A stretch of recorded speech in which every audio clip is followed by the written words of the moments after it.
Folks, I'm gonna go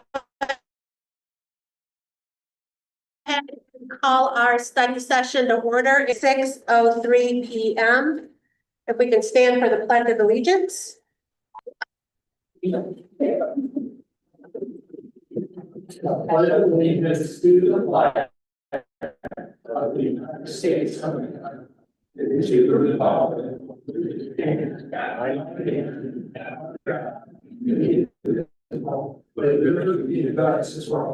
Happen to have a cell phone on you, chat off or on silent. Assistant City Clerk, if you will take roll call, please. Councilmember Williams. Present. Reed. Here. Taylor. Here. Frost. Here. Davis. Here. French. Here. Mayor Snyder. Here. So this evening we are to get more information on the potential Washington Gardner housing development, to ask questions before we have to take action next week. So I will go ahead and turn the floor over to our city manager. Thank you.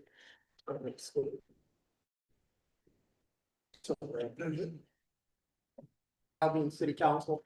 The purpose of tonight's meeting is for all of us, council included, you and his friends and neighbors, citizens, to find out more about a proposed project for the Washington Gardner School. The idea is that we were approached by a developer who's interested in converting that building into apartment dwelling 61 to be exact. And one of the things, there's been a lot of information floating out there, and what we want to do as a community, we all want to get what we would do. Many citizens here went to Washington Gardner. It's located, of course,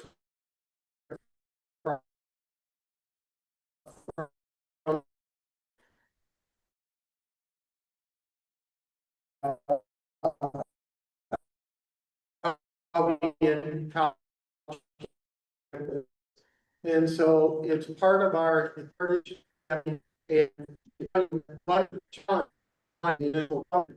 how do we repurpose buildings that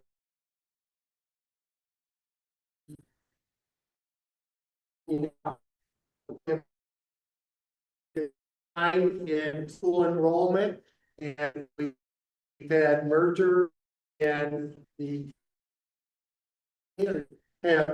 going to do with those structures. Tonight, we've invited our developer to answer a lot of those questions. I think what we want to do in the beginning is maybe have Mr. Felton give an overview of what community housing net or their organization, what they do, what they represent, and what their intentions are. Again, at the city council meeting next Monday night, city council will be asked to again consider either the approval or disapproval of this project. We would hope that, unfortunately, on a hot day like today, we will all not suffer the heat. However, we're friends, we're neighbors, we're colleagues. And so it's important that we show each other the respect of allowing everybody to speak.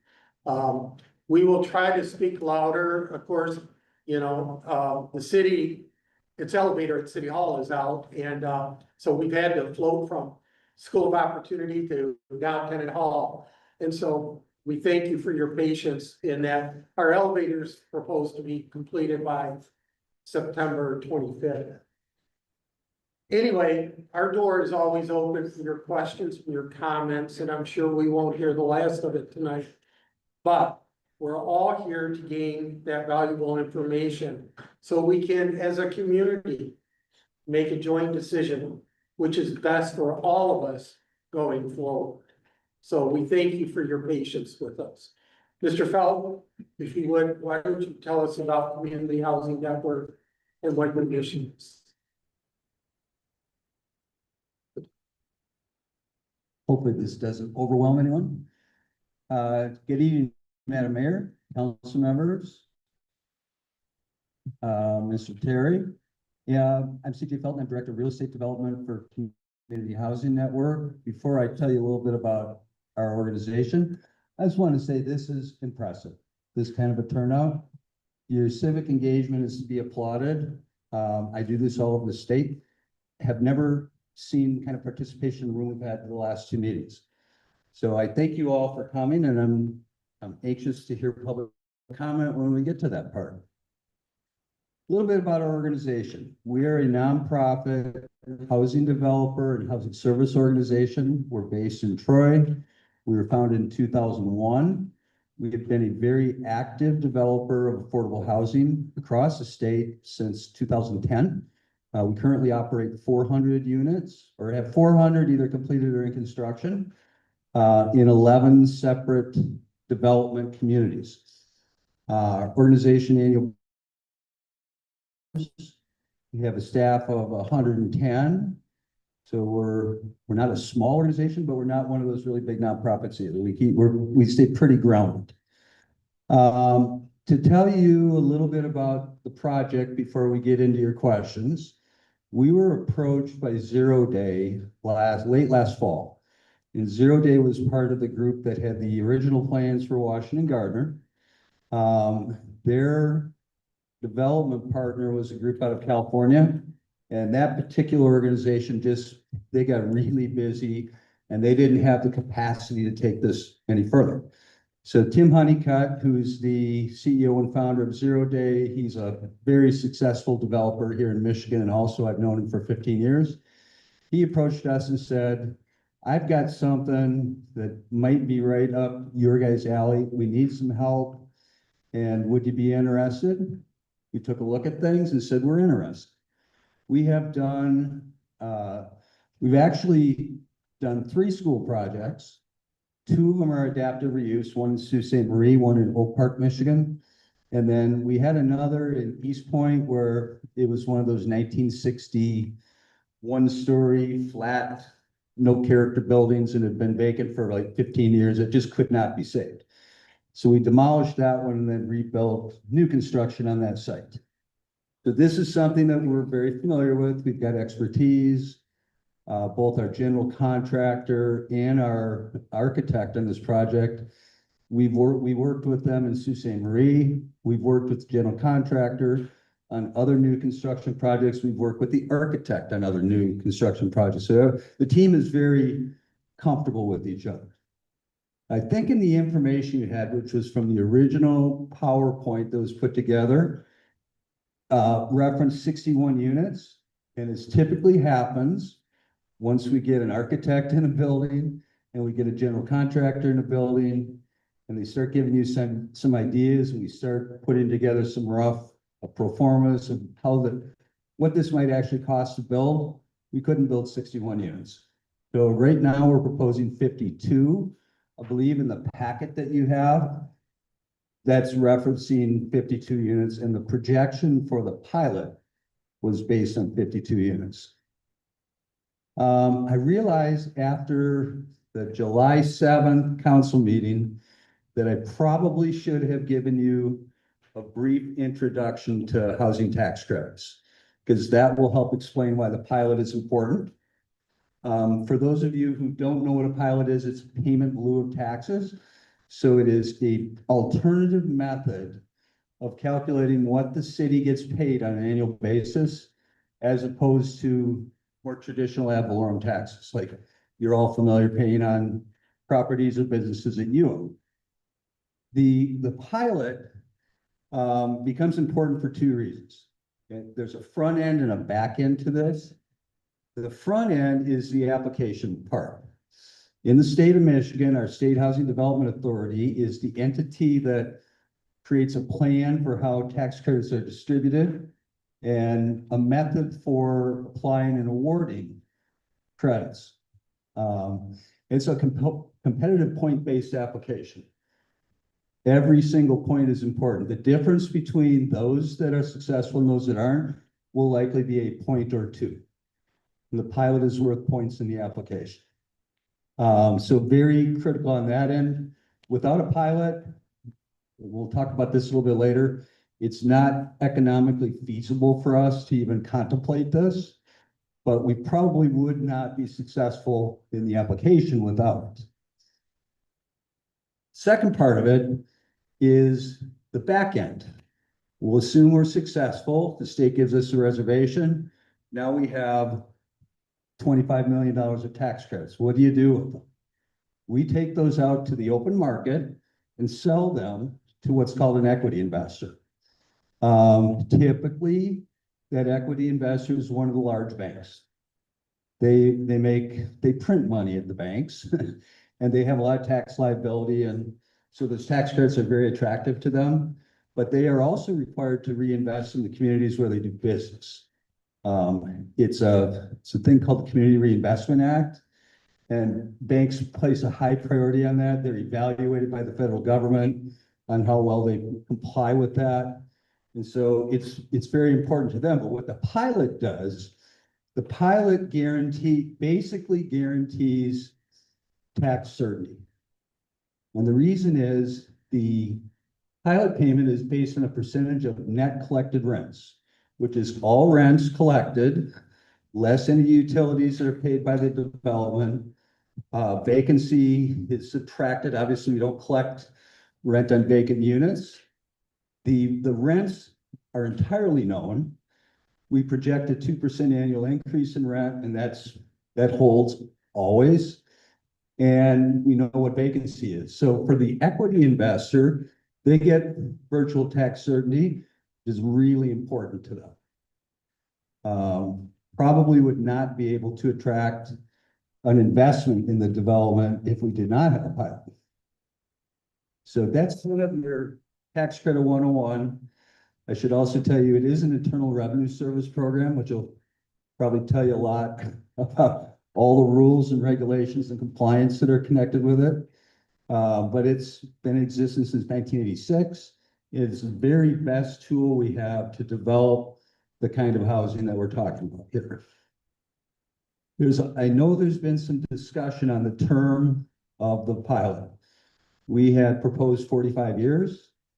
We can go down as far as 40. And let me tell you why that 40-year figure is important. Back pre-COVID, we used to be able to complete a development with just using the tax credit equity that we were able to sell. Costs, labor costs, material costs have increased so much. We can't do that anymore, and we will have to take on what's called permanent debt or a long-term mortgage. And it's very likely that it would be a government-backed mortgage, which is going to have a 40-year term on it. So the investor is going to want to see that 40-year tax abatement in place. I know there's a couple of things that I've had a lot of conversations with people since the 7th. There's some misconceptions that I'd like to put to rest before I take any questions that you have. There was some concern that this was going to be homeless shelter housing, and that is not the case at all. Every resident will need to have qualifying and verifiable income at the time of application in order to be approved to live at Washington Gardner. Pilot payment, as I explained, is based on a percentage of net collected rents and not a percentage of net operating profit. I've been asked some questions about that. What happens if the development doesn't turn a profit? The two are not connected at all. This is based on collected rents. Another thing that was not put in the information, we do pay all water and sewer that's used by the development. And the other thing is it's not subsidized housing. People hear that term, they think Section 8. This is not Section 8 housing. It's what we would call income restricted. So there's a cap on what people can make to live at the development at the time they move in. It is not capped. They don't ever have to requalify once they've been approved.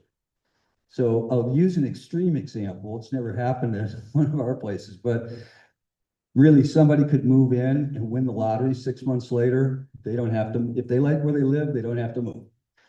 Or they could get a much better job. They like where they live, they don't have to move. So what ends up happening in these types of properties is we get a lot of income diversification. in the development over time, which we think is a very healthy thing. We don't ever want to operate a property where people say that's where those folks live. And so I think having a diverse population is great. With that, what are your questions that I can help answer? So council members, if you have questions, now is our time. Please remember to project so that those who are sitting in the back of the room can also hear you. Councilman Frost. Thank you, Mayor. Mr. Felton, thank you for being here to answer questions. One of my questions is based off of this page here, affordability for Albion area residents. You have here, I'm just curious, understanding how to read this. Under unit mix, you have, for example, here, a 1-bedroom, 17 units at 80% AMI, area median income. Under the descriptions to the left, it says household incomes range from $17,220 to $65,520. Would you explain the $65,520 and how does it fit in with the 8% AMI? That would be 4 people at 80% AMI living in a 2-bedroom apartment. So for instance, a couple and 2 children. That's the high end. You cannot make any more beyond that and be eligible to live in the development. At the lower end, we do have, and you'll see on there, we have set aside some, we've got some varying degrees of AMI available. There's some 30% units, there's some 40% units, there's 60% units.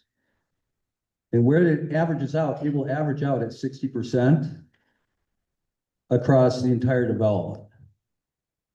So to give you a feel for the 60%, on a 2-bedroom unit, we're looking at, well, 1 bedroom is $819, 2 bedroom is $979. And the income range there is $34,400 for 1 person to $49,140 for 4 people. Thank So you. clearly all working people, but you know, people that I think are in some of your community backbone type jobs, service industry, retail workers, perhaps some college, support staff, direct care providers, veterans. And I can tell you our experience, we house a lot of single mothers who are holding a job, maybe going to school to get, you know, improve their chances in the workplace. And we probably average almost 50% of our units are rented by single mothers who have a very hard time finding housing. CJ. Thank you. Councilman Williams. Yeah, thank you, Mayor. Now you said something that I know is a little bit different than conversations I've had recently. So, I know living in public housing that, there can't be a man in the house to live there, you know, under certain circumstances. In this scenario, you mentioned the 65,000. Married couple living in that house with, 2 children, they can earn up to 65,000 and still not have to be forced to pay the higher market rate rents like is taking place here in the community. That's correct. And when you said a man in the house, we don't have any particulars about family unit configuration, however that group of people come together is fine, but they all have to be on the lease and they all have to be approved to be on the lease. That's great. Also, the income levels, what's at the bottom end is 17? Yes, And then at the top, 65? yes, All right, I just like to make it very clear to everyone here that 70% of the college's staff falls inside of that income level. Over 95% of city staff fall within that income level. So all of your police officers, the the people that wake up at 3 a.m. in the morning to plow snow, who, me and my aunt so gladly cheer for every time they ride past our homes. Those guys fall within, those people fall within that income level. Living in this community for so long, there was a time that I worked in this community for over 11 years, not earning an income over 30,000. I would have been able to rent an apartment at that time. As well, during that time, I participated in a lot of community activities and events. The reason I'm saying this is because we look at dollar amounts and what people earn sometimes, and we think they're bad people. Nobody wants to live next door to bad people, right? I get it. Your income does not make you a bad person. People who choose work that they're passionate about, people that volunteer. Like I said, at that time, I worked, making, corrugated boxes during the day. I would volunteer and work, T-ball in the evenings. I would volunteer and work with 4-H. I can tell you something, I make 4 times as much as that, and I don't have the time to volunteer for anything other than I can stop by your event, I can stop by and talk to the kids, but as far as the day-to-day being present, I don't have the time. I work 7 days a week, 56 some hours a week, and sometimes 16 hours a day in order to put food on my table and my family's table. We know how expensive things are here in the city. We know how expensive things have gotten over the last few years, especially post-COVID.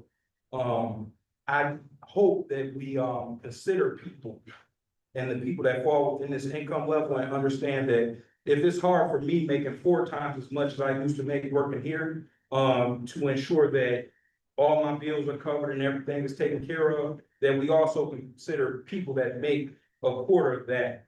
And the fact that they need housing and they're being displaced from our community. Thank you, Council. I might also.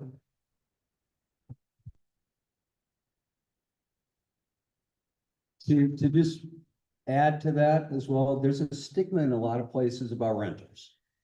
And don't have to tell anybody right now, it's hard to buy a house. Home prices are going up, interest rates are not historically high, but they're much higher than I think people got used to over the last 15 years. But there's a lot of reasons people choose to rent, and some of them, some people can afford to buy, they would just rather rent. And I can tell you from my experience over the last 16 years, there are good tenants, renters, there are bad renters. There are good homeowners, there are some not so good homeowners. So it's a people thing and really not a how you choose to live. Mr. Felton, on the same page that Councilman Frost had referenced in regards to the makeup of the units. When it was 61 units, that's what this was based off of. We had 52 of them assigned for 1 bedroom and only 9 for 2 bedroom. Is that the normal formula for this type of development to be so lopsided? That's a great question. That's changed a lot over about the last 10 years. When we first started doing multifamily development, we had a lot of 3 and 4 bedroom units. We built several townhome style developments and those leased quickly.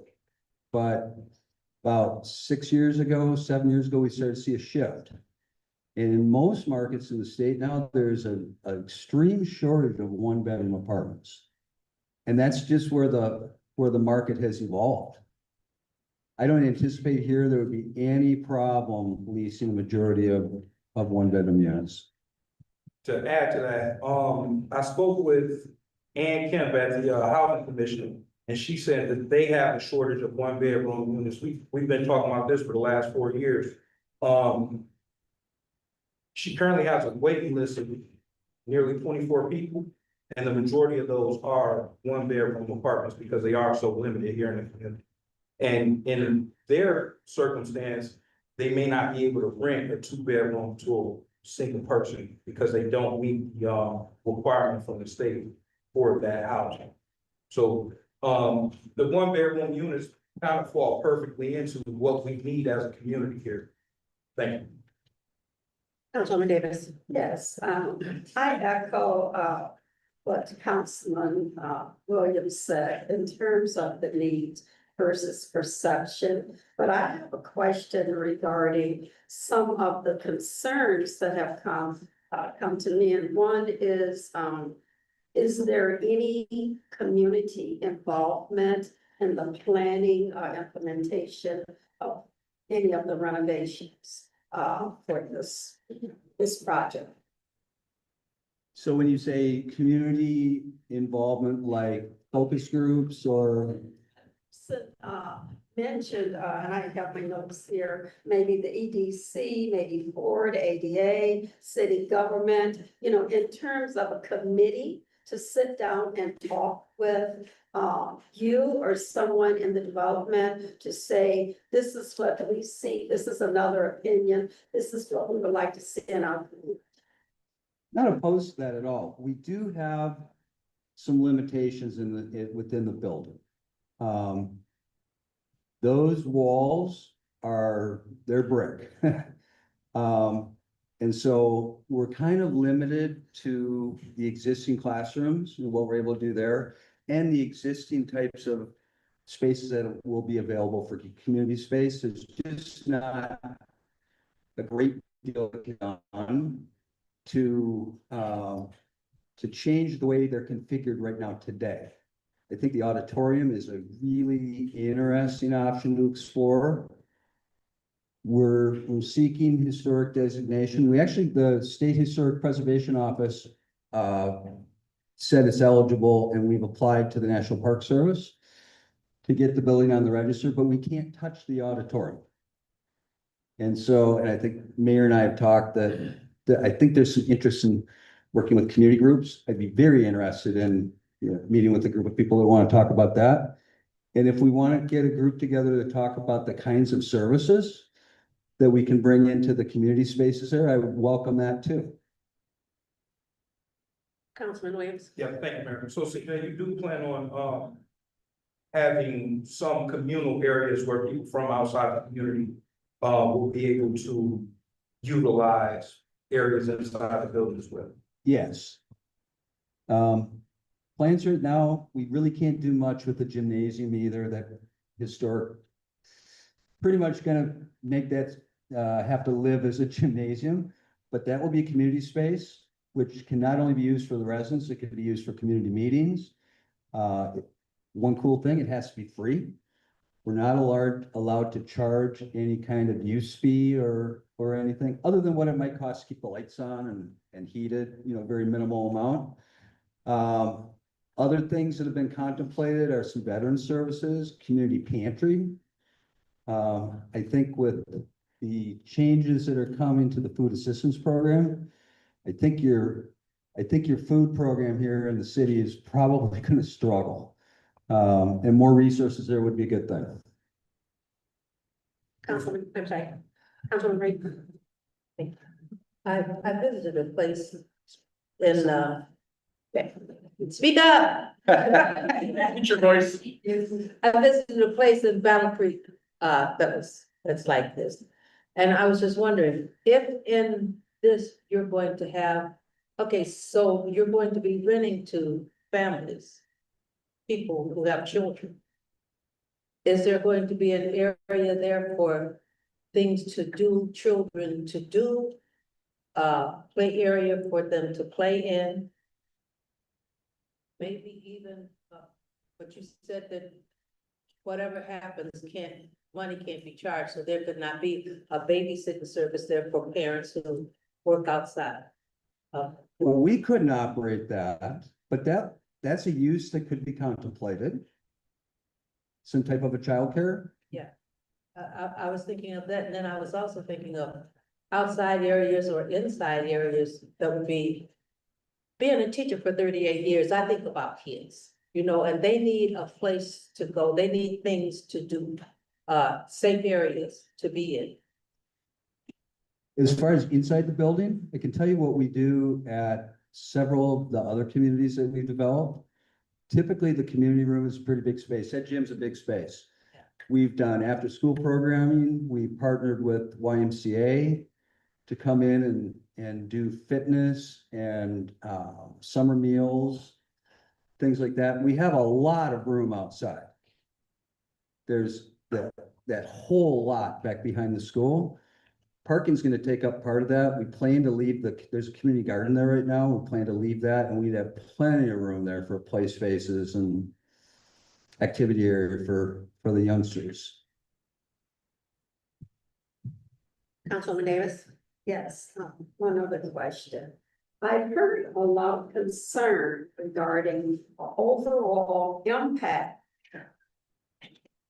Oh, you can't hear that? Yes, one of the concerns that I heard, is the overall impact that this project. I think it's off. There you go. The overall impact on the city. The concern regarding police, fire, and service areas in the city. What have you found with Silver Star and the other developments that you've had in terms of the overall impact? 40 years even, 45 years is a long time. 40 years is a long time. So what do you anticipate as the overall impact on the city in terms of the services? Thank you. I'll pass it around for now on. Well, we were not the developer of Silver Star, so I can't actually talk about that community. But what we have found in our developments, I might mention this first. We have a very rigorous screening process at the time of application. Credit check, criminal background check. There are various types of criminal offenses. This one up. No. Yep. Here, Let's bring it up here. Thank you.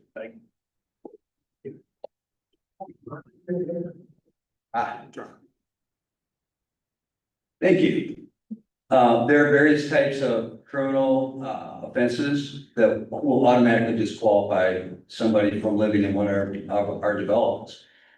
So our experience has been that we don't see an abnormally high service volume from fire and police that surrounding neighborhoods experience.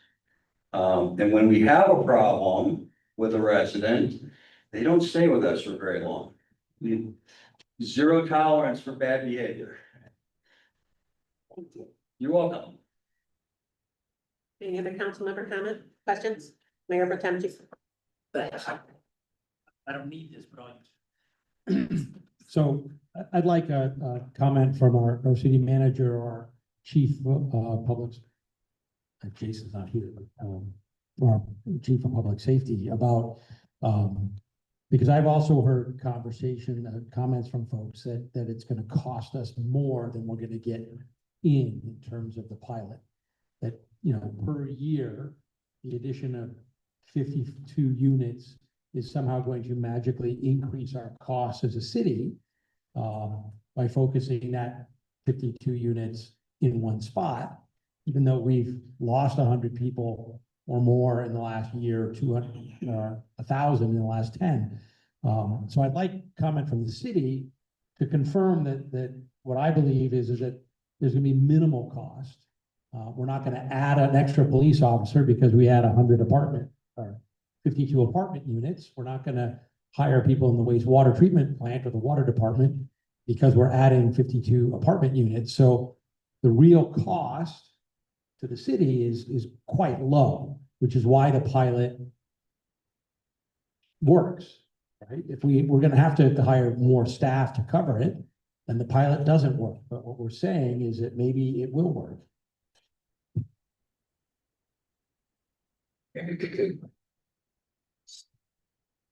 I couldn't anticipate us needing to hire an officer just for an additional subsidized housing complex.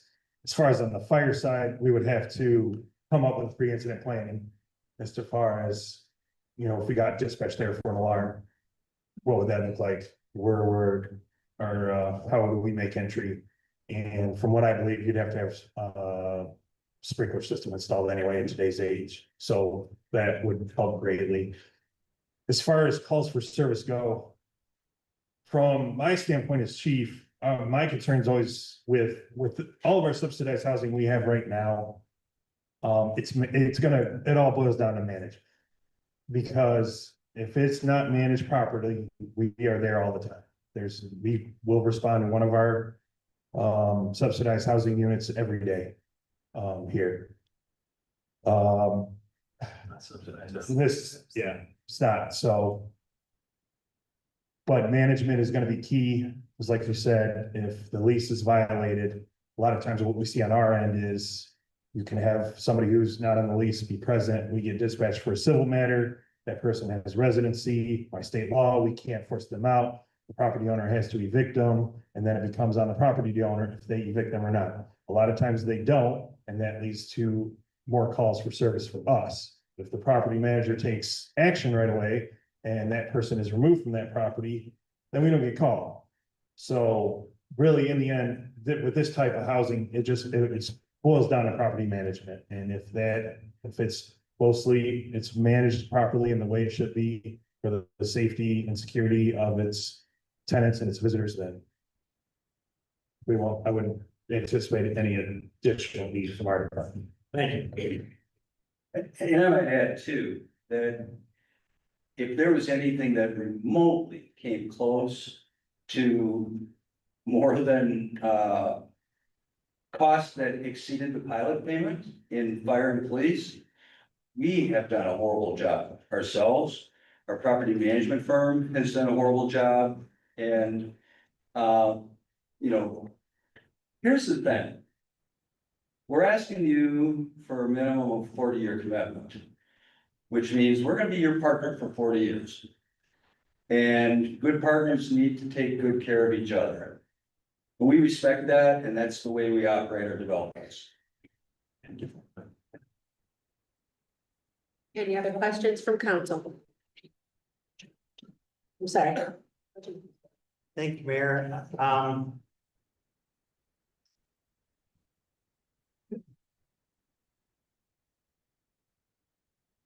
Can't quite reach. There we go. I got you. So we're trying to consider the pilot itself. So not necessarily the project and what it entails.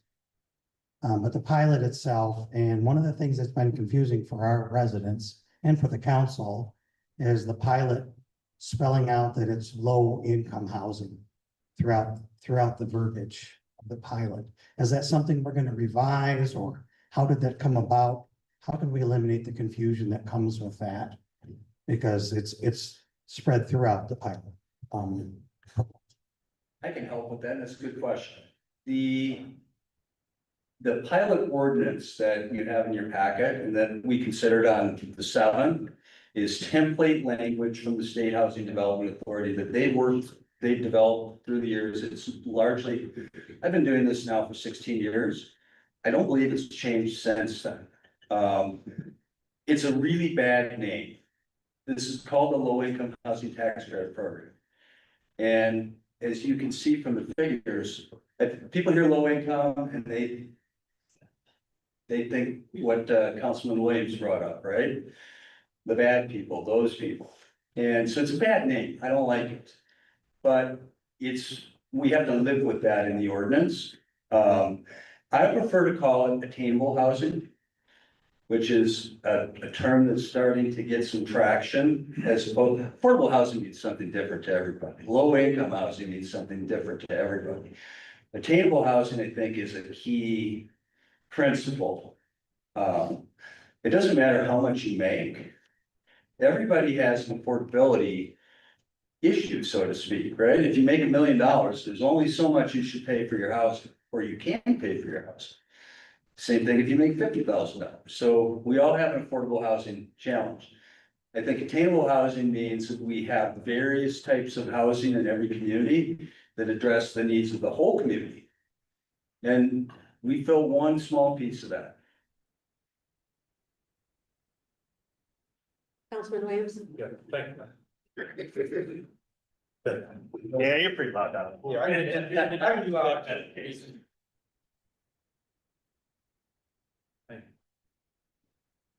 So I just wanted to speak to the point of affordability.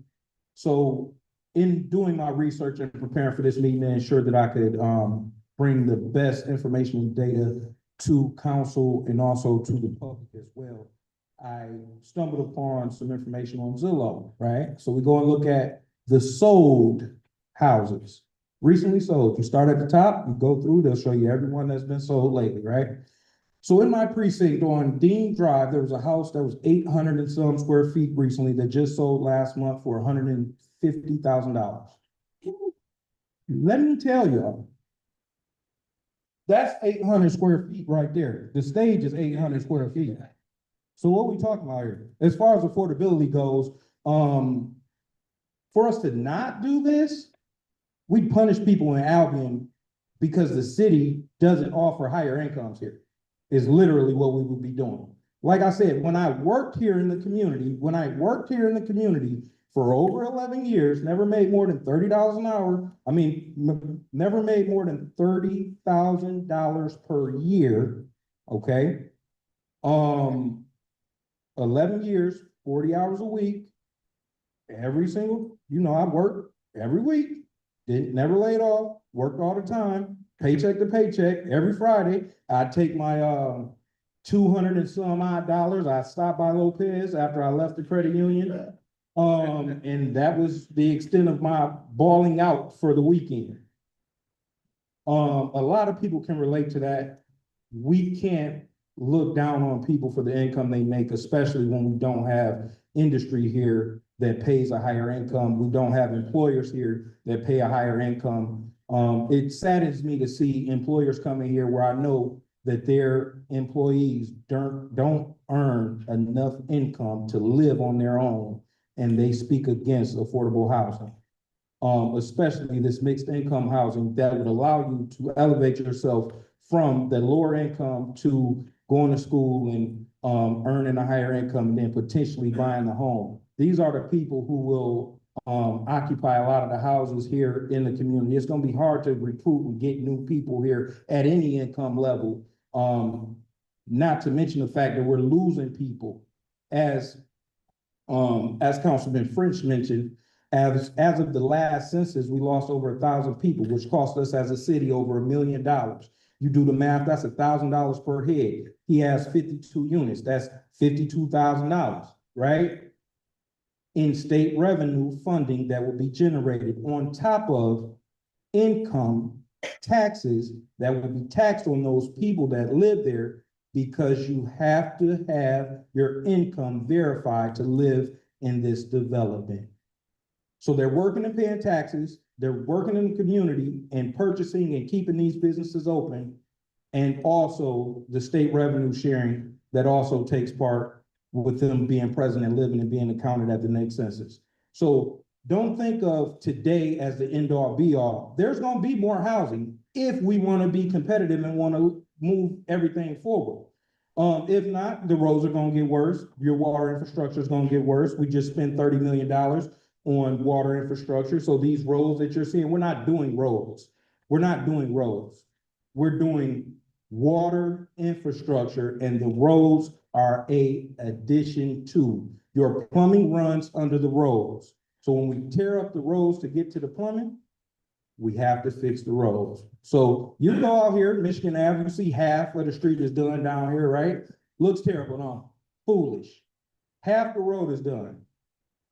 We don't have more money to do nothing else with it. I mean, bear with us, please.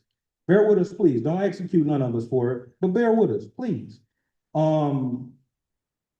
We have to add to our head count here in the city. This is the first step in that direction. Thank you. Councilman Cross.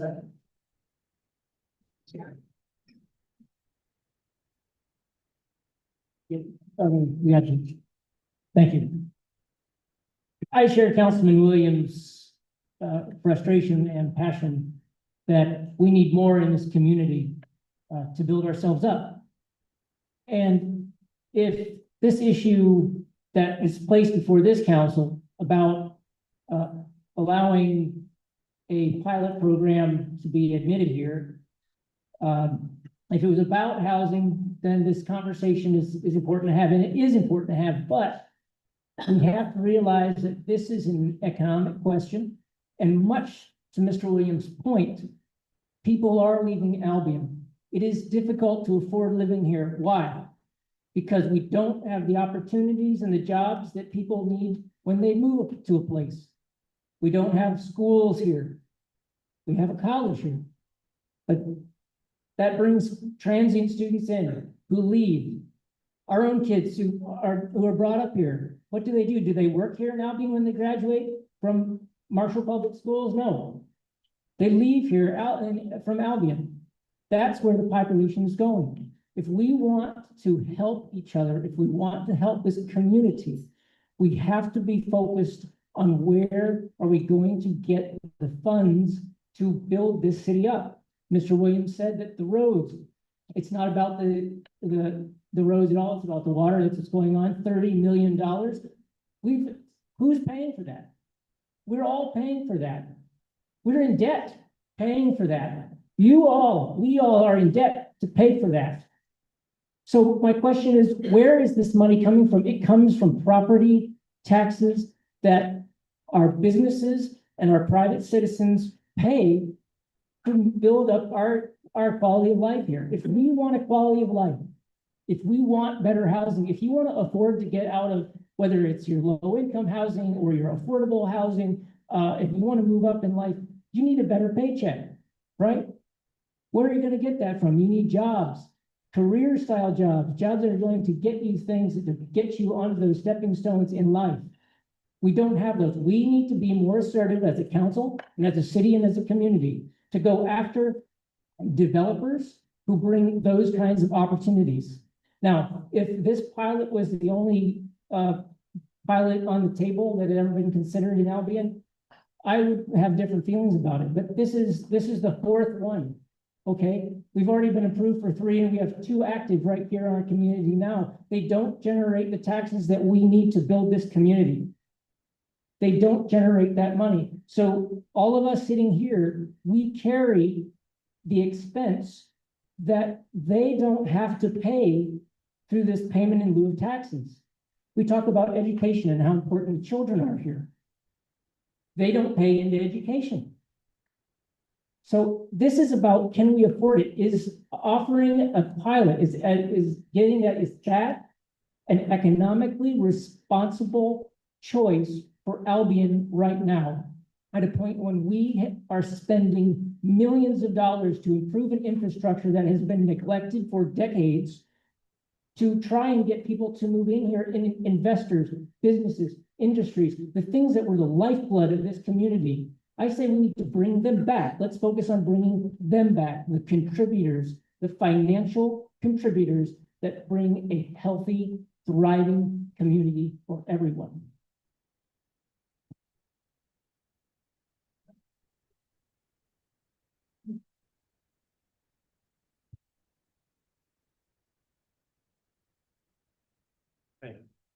Was that a support or no? I couldn't really tell. No. Okay, thank you. So apparently my fellow council members totally missed everything that I said. 52 units of mixed income housing that allows you to earn greater income, right? There's currently a housing shortage in the city of Albion. You ride through the neighborhoods, you see the dilapidated houses, and people live here. Our city staff live in those houses. Understand that, right? Now, if we're going to look at city revenue generating business, let's look at income tax, let's look at property tax, as you mentioned, but also let's look at state revenue sharing. As I said before, every one of these pilots pays into our city budget annually because they house people. They house people. So instead of having 51 rental properties, throughout the city, or 52. This is all in one place. Currently, that has never, and still to this day, does not pay taxes. Don't pay a dime in taxes for that property. Not a cent, not one red cent. The school paid a pilot. He's asking for a pilot. Why is he asking for a pilot? Because there's public and private partnership. The state is getting out of the housing business. They don't want to do low-income housing. They don't want to do housing at all. Instead, they bridge the gap. Who's on the other side of the gap? The city's on one side, the developers on the other, the state's in the middle. The state cuts the check, the city's participation is the pilot. The city has to say, well, yeah, you know what? Our city staff needs somewhere to live. Our city residents need somewhere to live. Every other community in the country is chipping at the bit for affordable housing, mixed income housing. And this is the first time I ever heard of any housing where you could out-earn the top tier of income levels for that housing and didn't have to move. Oak Meadows, they had a pilot, they no longer have a pilot. They are going from affordable housing to market rate housing, okay? Understand that. My cousin's rent was $700 and some a month, okay? Her rent, she was notified that at the end of her lease, her rent was going to $1,420. This is a single mother whose rent is doubling at the end of her lease with less than a full quarter or 3 months notice. Imagine having to look for or find a place in that short time frame and figure somewhere to live and take your kids and house your kids that's decent and nice. Oh, and not to mention, they ain't fixed nothing out there yet. The roads is terrible out there, right? The apartments, they're suitable. They're suitable, but it ain't like they putting hardwoods and granite countertops in. They're not putting in walk-in showers. They ain't nicing up the place. And this is what our people here in Albion are subjected to. Now, me, unlike my council member, CJ over there, I've been in this community 40 plus years, grew up in this community. Being in this community for so long, I know and have a relationship with a lot of people. The majority of those people don't earn outside of these income levels. I don't care what they do for a living. Master degrees, 65,000 is a very high barrier for anyone. Just be mindful of that when we put dollars over people and say that taxation on people isn't enough for what we need as a city. The reason why we don't is because we don't have an EDC director. We don't have nobody leading the charge. Everything in Albion is political. Businesses coming here, political. Grocery coming here, political. Everything politicized here in the city of Albion, except for prioritizing what helps people. Thank you. Do we have any other questions for Mr. Felton? All right, thank you, Mr. Felton, for being here again this evening. So we will go ahead Thank you very much. We will go ahead and open this up for public comment. If you would like to stand and address council, you may do so. Give us your name, address. 3 minutes is yours. For folks who are kind of new to council meetings, this is not a back and forth. You're able to stand and address council. Given where you live, your council member will then follow up with you if you have questions for us. Thank you, everyone. I'm not sure this is working. Can you hear me now? Yes. Yes. Right. 1001 South Hannah Street, Linda Zeller is my name. Thank you for this opportunity.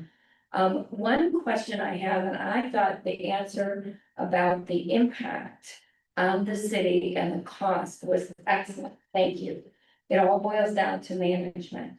My question, because the decision before the council is about the pilot, it's all about giving a good deal to a developer, right, that brings in more money. Because of that, my question is, does this pilot, and this is something I realize this is not a back and forth, but please, council, ask this question.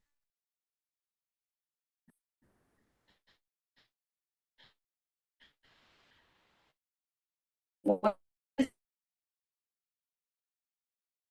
the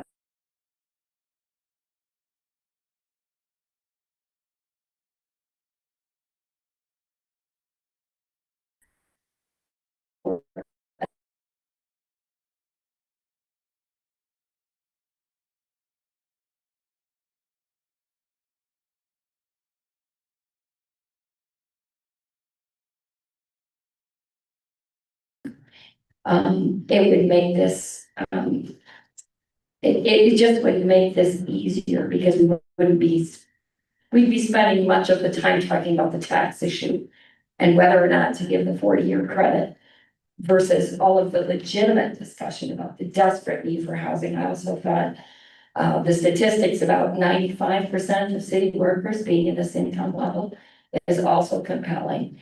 And because of that, we need a separate housing discussion. So thank you very much.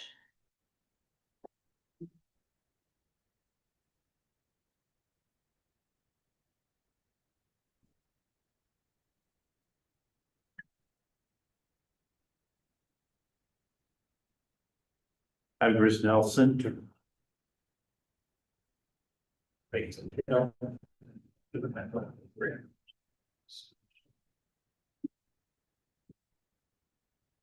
I'm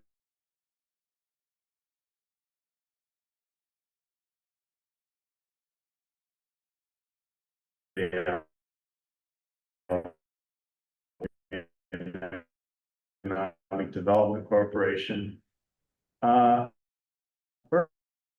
First, I wanted to just express appreciation Washington working very diligently to put together this particular program to use that building. I've been involved in housing since I returned to Albion 9 years ago. I have studies on housing.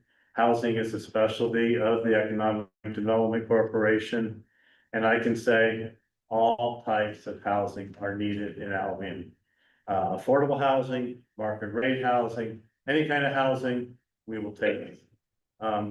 Personally, I think this is a good project. I've looked over all the materials. I'm very comfortable with it.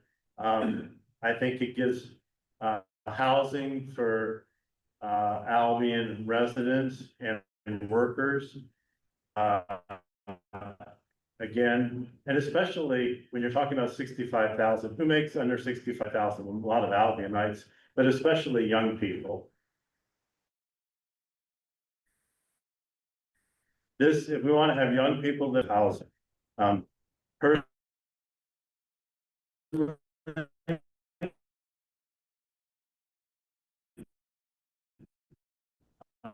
also very fond of market. We're building or wanting to build market rate housing.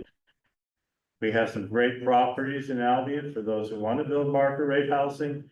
But getting outside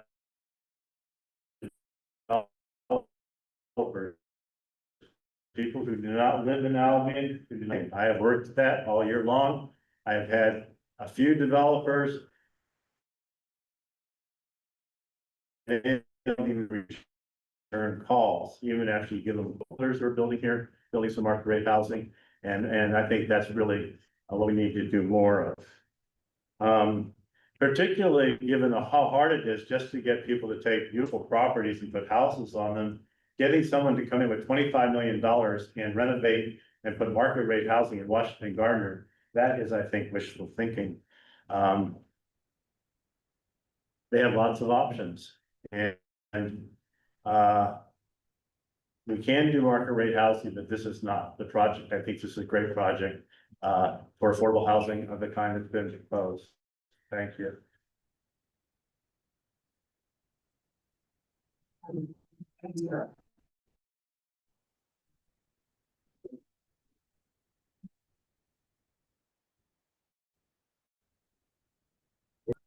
Picture for beauty.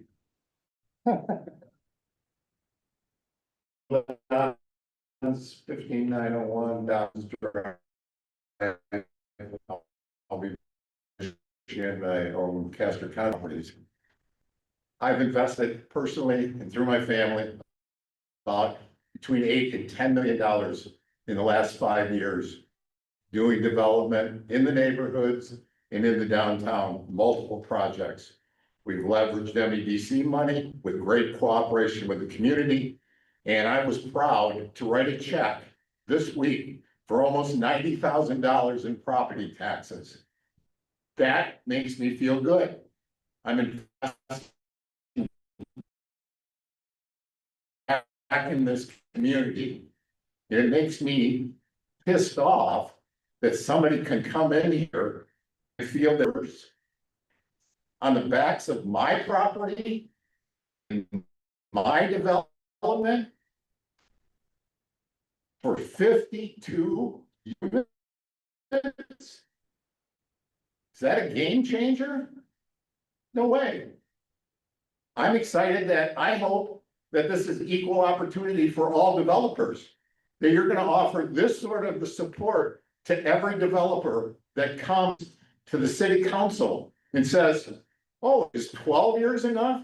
Which is what a typical support has been through Oprah's Brownfield. And we've been blessed to have that. And it's helped to make these projects happen. But now we have to support 45 years.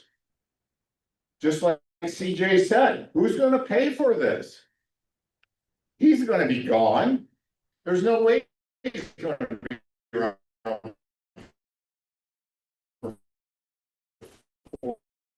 for years.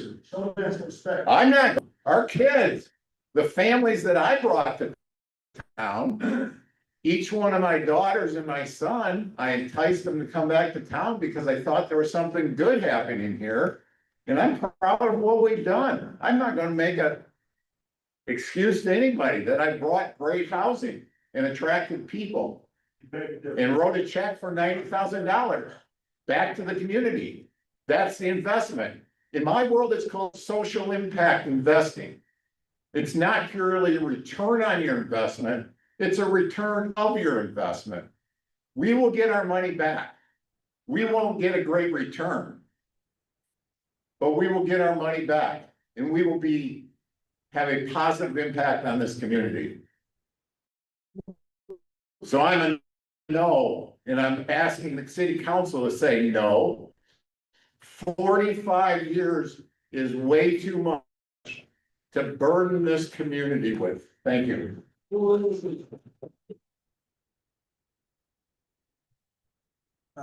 City Council here, Brown, 1016 South Superior Street. This is a no-brainer. So in Albion, we cherish our, we really speak up about our diversity, Festival of the Forks. And the diversity that we have really was historic to the fact that you had, white people who came and settled here, the Peabodys, whatever, Albion became an industrial town, early 20th century, late, 19th, early 20th century. They recruited Eastern Europeans, so the Kulikowskis and the Passicks, those kinds of names. 1919, they go to Florida, they bring up African Americans.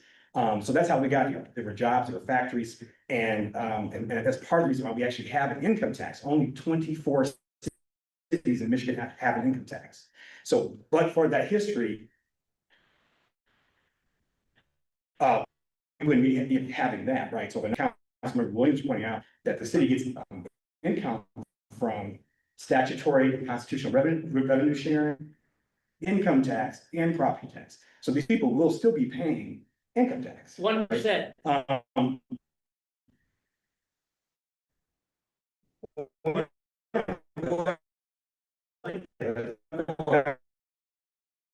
That's the law, right? It's your 40 years in law. I'm 38, right? So 2025. They're estimated about 700,000 people are out of the state, losing to North Carolina, Texas, Florida. people and millennials and Gen A and all those kind of people, they want housing, they want places to live, and that's what, you know, especially not having a district here, makes it less appealing. This is, again, common sense to me to do this. I want to find to that, in a way to say that he does not have some income tax status. Rentals, but you know, the city, so there's like difference to look at. I feel like the city.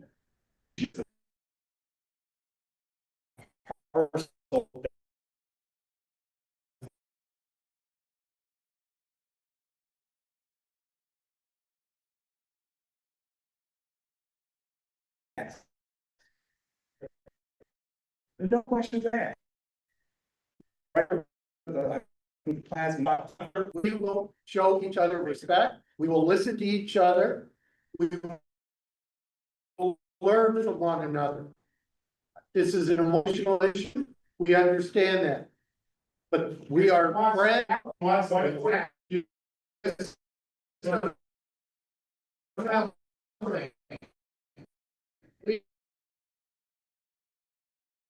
Going to respect each and every point. I agree. As I had said before, we are going to show each other respect and kindness, and we are going to be good listeners. That's how we grow a city, is by being respectful to one another and by the collaboration of all ideas. Amen. So we will, I know it's heated, but we will show respect to people at the podium. Yeah, I'll in 10 seconds. I don't think get that. Yeah, can you put his time back on there, 40 seconds? That's the I don't know if you can go back. I can't go back. Okay, well, he has another 10 seconds. Yeah. So really, to me, I felt like it's a no-brainer, because I feel like the real root of the question, I think Councilman Williams had to. Is low income people who are not making does not mean black, right? So.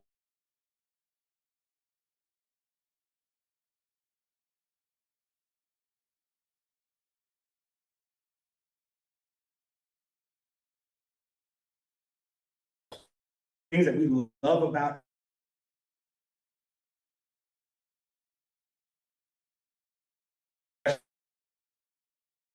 Like, yes.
Well, places, maybe the team from Elby could go and look at similar projects that are done and make inquiries about how it's doing.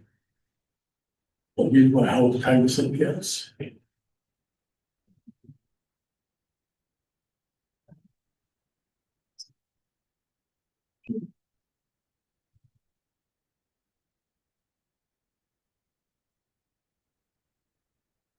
Good evening, my name is Stacy Frost and I live at 401 East Porter Street. I keep hearing that something is better than nothing. But I think that mindset is part of what's holding Albion back. According to the terms of the proposed ordinance that's currently up for consideration, this 45-year pilot would bring in just shy of $8,000 a year for our city. That's simply not enough to help fix our aging water and sewer systems, repair and maintain our roads, or fund basic services. At almost every city council meeting I've attended since moving here, council has had to discuss and approve expenses. And we're talking hundreds of thousands of dollars, millions of dollars. It's a lot of money. As has been stated, this property has never been on the tax rolls. And under this deal, that would continue for another 45 years. That's 45 more years of little to no return for the city. I ask you to think about that for a minute. This agreement would be in place until the year 2070. Albion is facing very serious challenges. You all know this, you've heard it before. We are struggling with a shrinking tax base, limited job opportunities, high poverty, too many vacant or tax exempt properties that are draining city resources. We cannot keep locking up our real estate in long-term agreements that don't help us build financial stability. I absolutely support development. Development that brings in meaningful revenue, helps us prepare the foundation of our city, creates opportunities that lift up our residents, and strengthens our community for the generations that follow. And this means making sure that every deal we sign is a fair partnership, one where the developers benefit, yes, but so do all of the people of Albion. The folks who have invested their lives and livelihoods in this community deserve better than nothing. And if we settle for something is better than nothing, we'll be getting bare minimum, and our city will keep falling further behind.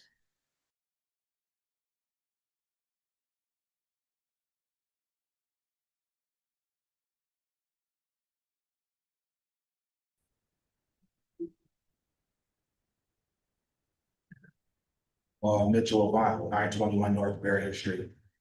I'm having a hard time understanding, why we would move on this now. I would say the 40 years, maybe that should be looked at the terms. But as far as bringing housing here for people to live, to me, it's a no-brainer. The chief of police has said it's a neutral, zero-sum effect. It won't add any more additional burden to our public services. We've heard the gentleman do his spiel. We know that Albion College is for it.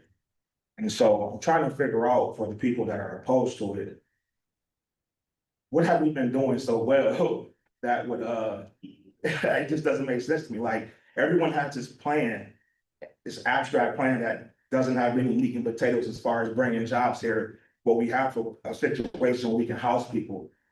Like Mr. Frost, in all transparency, I've never met you. And you're my councilman. You haven't come around spoken to me about this. I didn't know my road was being tore up today, so your credibility is a little shot, okay? And you didn't put any wage reports regarding for your argument. But what I hear is from people that actually want this, they support it, they feel there's a need.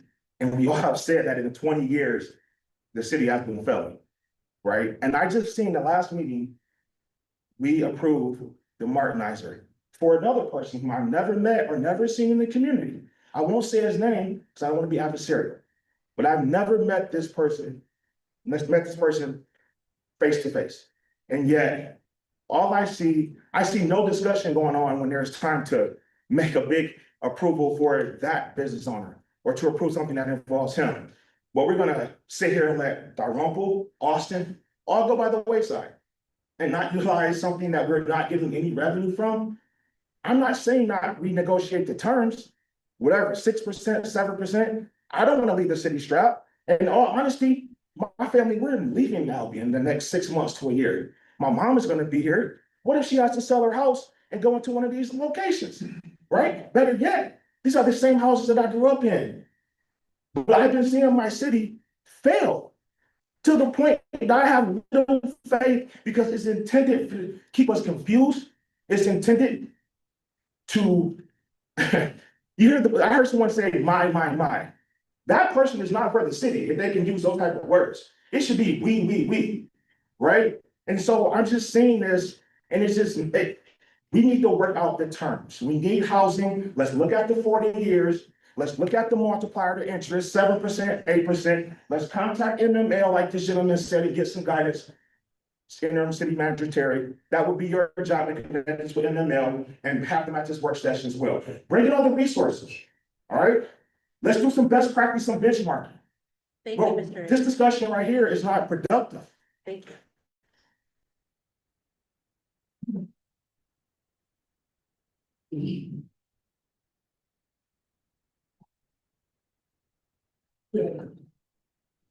Good evening, I'm Tequila, I am at 1311 Hillside Road.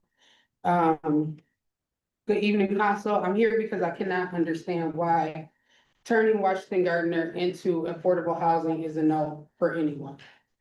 Albion is obviously in a housing crisis, rents have skyrocketed. People who have lived here for years are being priced out. We don't have enough safe, decent places for working people and families and seniors to live. We don't.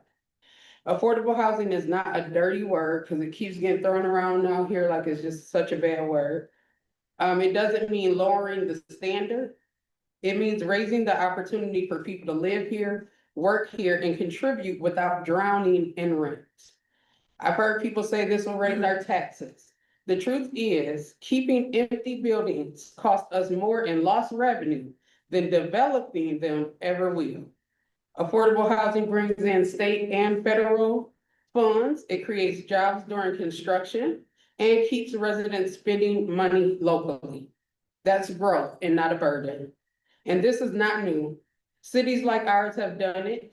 Owasso, a middle school, became affordable homes. Durand, a old high school, is now housing. Portland, a 1919 school, has become affordable housing for families. This has already been done. If they can do it, why can't we? That's what I want to know. But here's the part that no one wants to say out loud. When the 1% in Albion don't want something, it gets shut down.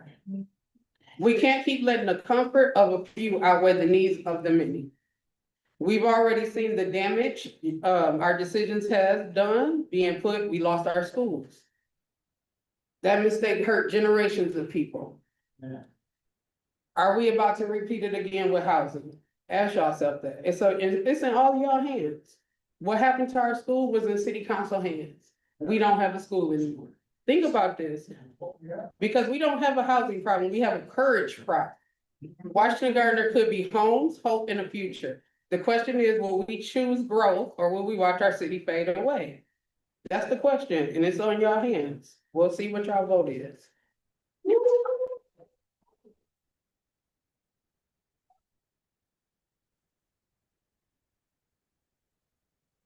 Would anybody else like to stand and address council?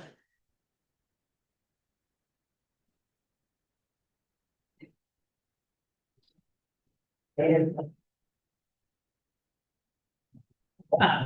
Rebecki, 1217 East Porter Street. I think one brief clarification about the approval of the property that my family's name is on it. That was not an expenditure by the community whatsoever. It was a creation of a commercial parcel. So I'm here tonight to express my strong opposition to the proposed 45-year pilot agreement for the Washington Gardner redevelopment. This does not mean that I am opposed to affordable, attainable housing. Those things do not go lockstep together, but I know everybody, or there's going to be certain people who think that that's my opinion. The 45-year term is extreme. Across Michigan, most pilot agreements are 15 years, sometimes extending to if the project performs well. Here in Albion, city leadership and council isn't even trying to negotiate a shorter term with the option to extend. We're jumping straight to the longest term possible. In the gift of 5 years that we were just offered today is a little insulting. I don't think this whole process is negotiation, it's concession. As a business owner who invests in Albion, and I hear Mr. Williamson say that the jobs that I provide are not good enough, they're shit. So I contribute to the local economy. It's hard for me to consider investing more when my own city council won't fight for fairer agreements. My business generates tax revenue for the city.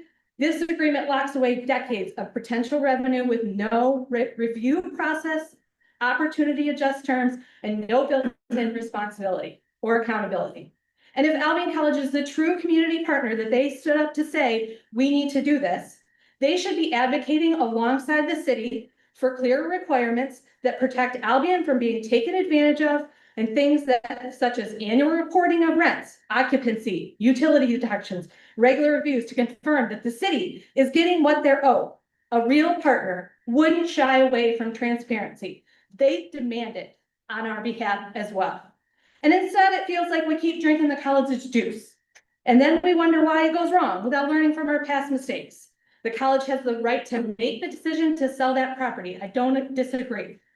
That they are entitled to do that. They have no obligation to keep giving and giving.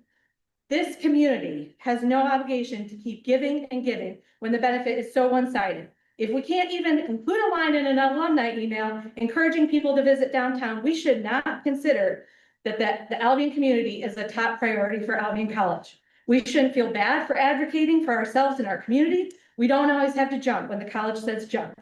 This pilot gives away too much for too long with too little in return. I urge you to either aggressively renegotiate for a shorter term with stronger reporting and review requirements. I vote no.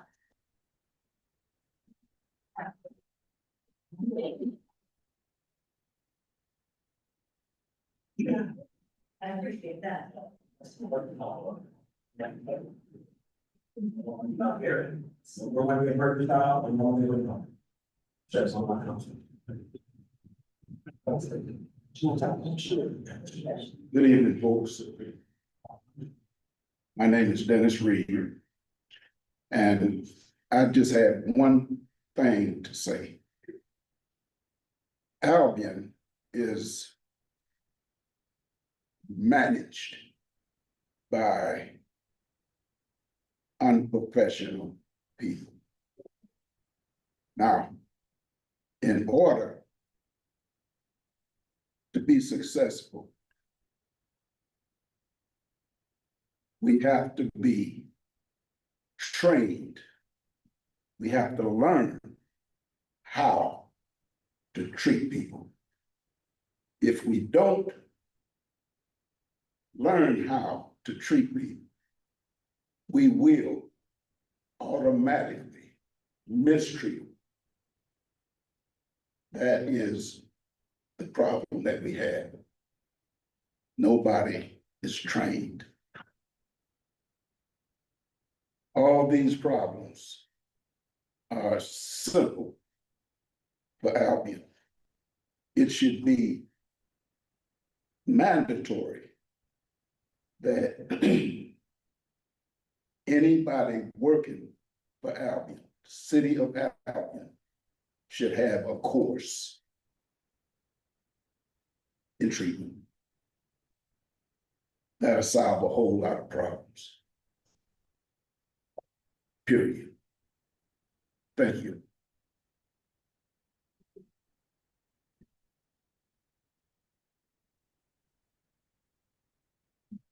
Would anybody else like to stand and address?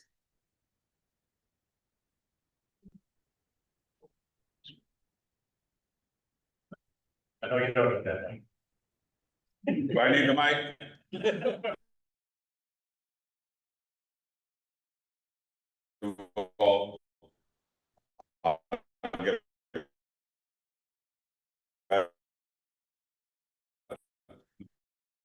But I'm support.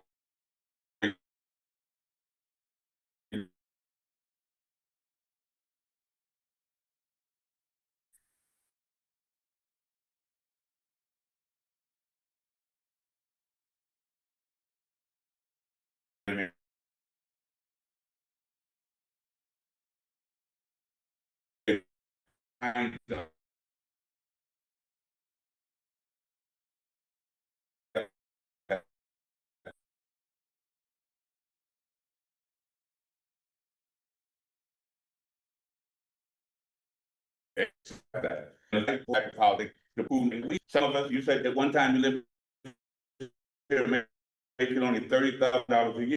A lot of people who you're talking about will have not, and maybe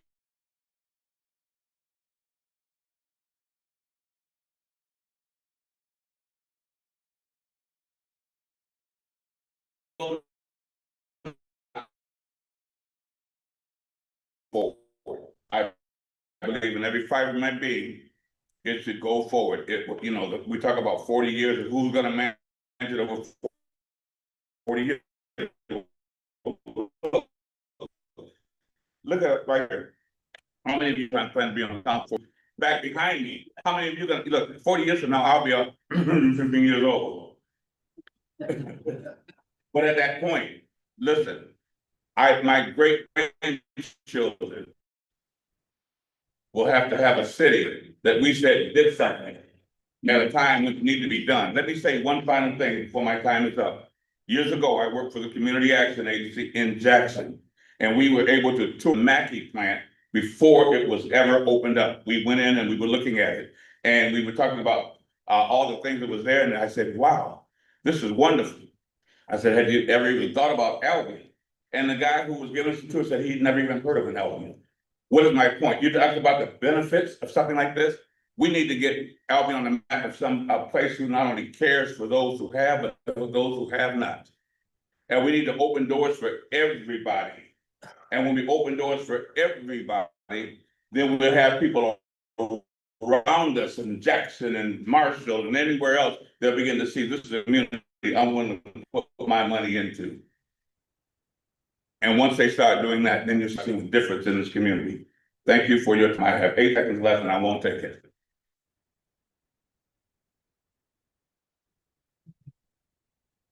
Anybody else like to stand and address council?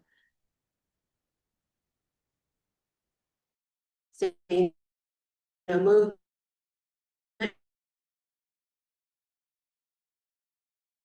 Have a motion to adjourn. So moved.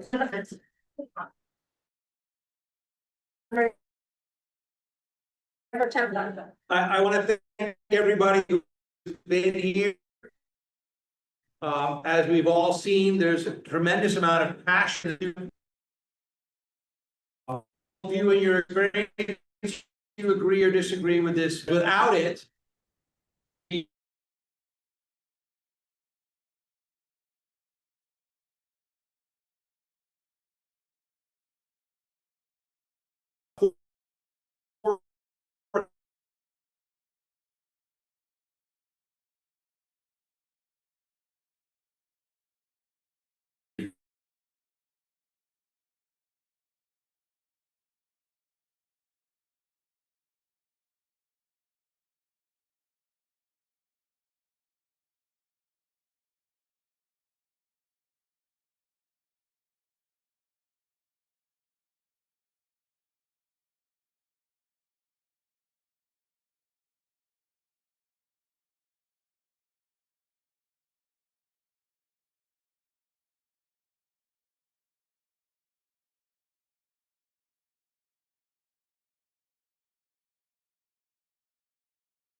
And I think there's some misconceptions on what we're hearing tonight. And I think there's at least 3 things that we all agree on. One is, the first thing that we all agree on is we need housing in this town. We need housing of all types, single family, multi-units, and high density. When we're talking about the pilot, we're not talking about whether we agree with having housing here. We're talking about, at least the ones that I've talked to in that my precinct, which largely is against this, they're not saying that we don't want housing. They're saying that we don't want to give away something that if you were doing it here, you would not be able to give away. Second thing that we all agree on is our town loves Washington Gardner. And there's nobody I would guess there's not a single person in this room, much less in the town, that wants to see Washington Gardner go down. But is there only one answer to that? I say no. I say no. There are other answers. The third thing that we all agree on is that this city is a special city. It's an important city. When Stacy and I moved here, we fell in love with this city, and we love everybody who's here. We love every single person on this council, every person in this room, and every person in this town. We love this town. It's a special town. As a council, my 2 cents worth is that we need to be thinking more than the immediate right now. We need to be thinking, as Tequila so eloquently said, we need to be thinking about the future. And what is this town going to for in 45 years in this particular case? What do we want this town to look like? So we have to make hard decisions right now. And this is one of them. But this council has to make hard decisions, not because it's easy, but because it's the right thing for this community in the long term. So do we want to keep doing the same things that we've been doing for the last 20 or 30 years? Are we happy with where that's gotten us? Because if we do the same thing, then why do we think things are going to turn out differently? Why would we do the same thing and think this time it's going to be a great thing? So no, we have to think about every decision, and we have to make decisions that lead us to a good economic future, so this town is here in 50 years. It's going to be here, but you know what I mean. Anyway, the thing I want to say is thank you, city man. I love that we are diverse on our opinions on this city council, because wouldn't this be boring if we all agreed? And do you seriously think we would come up with great solutions and good decisions if we all agreed on everything? The answer is no. So it's important that we have a broad and diverse range of opinions. And it's important, frankly, that on the council, we listen well and we listen respectfully, and that as a city, the council demonstrates how we behave with one another. We want this town to be here in 50 years. We darn well better start treating each other like we all say we ought to treat each other. But it all starts with us individually. So on the council, I think we do a pretty good job. I think we need to keep doing a great job of being good human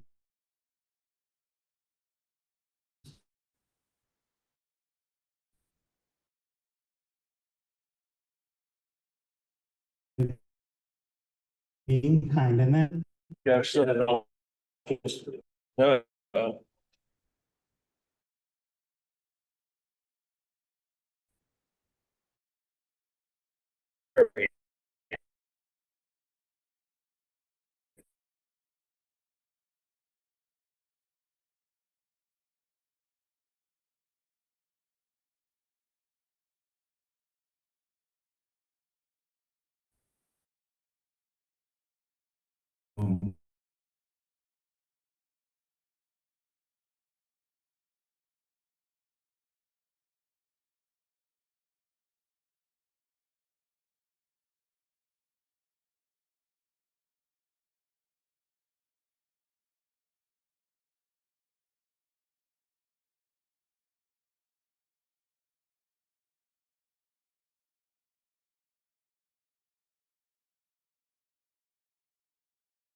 they're supporting this development, which is affordable, right?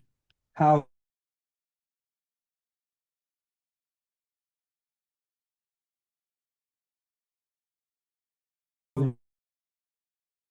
type off of their list to the college's campus. That's vote.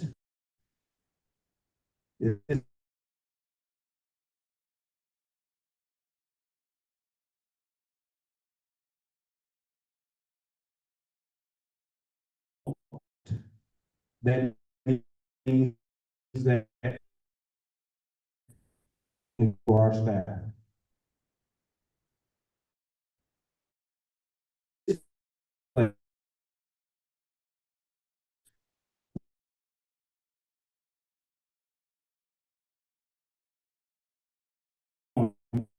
People will be street setting fires and down because that would be a benefit for us as a city. And if you go to the city's website and you type into the search bar, comprehensive plan, you'll see the comprehensive plan for the last 5 years. If you search through there, you'll see a section on housing. That becomes the city's housing plan. But you can understand what's needed, what the impact will be, and why it's needed. That's information that we supply to the state as a regulatory thing that we have to do as a city. So I think that the conversation around housing today isn't something that's taking place today. Every conference that I've attended has had folk housing this. As the developer CJ said, this is a very competitive process to be awarded the tax credits to build. And they be able to build with just the tax credits. But now that they have to also partner that with a mortgage, it takes long to pay off the mortgage. 40 years is a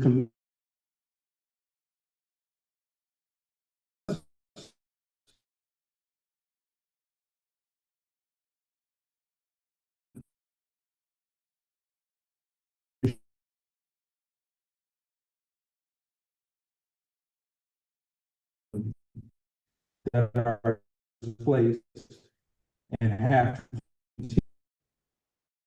all of my neighbors recently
At